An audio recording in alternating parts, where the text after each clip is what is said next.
Today is Thursday, May 30th, and this is your forecast for the central United States. And there's a pretty widespread area of thunderstorms today that will get going from really the Canadian border all the way down to South Texas. But it's sort of sandwiched in the middle where we have the greatest start for severe weather. And I'll show you a map from the Storm Prediction Center that kind of highlights that area. But this is what the map across the United States is looking like today. There's that widespread area of showers in green. It's sort of in the middle here from Colorado over to maybe Nebraska, down to Kansas and Oklahoma, northwest Texas, where we could see some severe weather later on today. Cool across the Great Lakes, but really starting to warm up west of the lakes out toward Minneapolis and Des Moines. So in the yellow there is the map from the Storm Prediction Center where it highlights a slight risk for severe weather. That's a pretty low threat, but it's not zero, so there will likely be at least a couple of storms that pack quite a punch as we head through the day.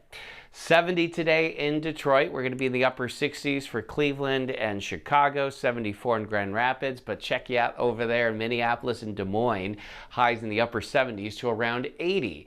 A beautiful day from Cincinnati to Louisville to Nashville to Memphis, where highs will range really from about 75 to 80, and in some cases, like in Memphis, it'll be a little bit above 80 this afternoon. If you're really craving some summer weather, just hang tight, because I do think that as we head toward the weekend, yeah, it gets warmer, but it may get actually kind of hot here next week with temperatures starting to peak into the 80s throughout the Great Lakes and Midwest. And you see that even in Chicago, low 80s in the forecast for early next week. So something to look forward to if summer is your thing. Down across the southeast, 75 today in Washington, D.C., but we got 84 for both Wilmington and Charleston, 87 in Savannah, 80 in Charlotte, 82 for Atlanta.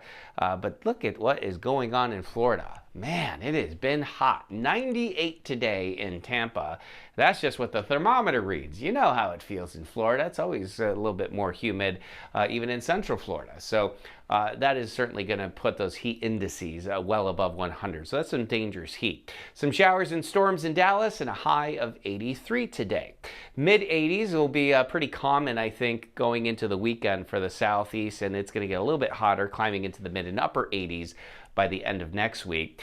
In Fort Lauderdale, South Florida also experiencing the heat. It'll be 90 again today. Could see a brief thunderstorm or two. Temperatures holding into the 80s well into the evening hours. And it looks like it's going to stay pretty hot, or at least into the mid and upper 80s for the next several days. That is your Thursday morning weather update. I hope you all have a fantastic day. And remember that as long as you want there to be, there will always be a 100% chance of good things.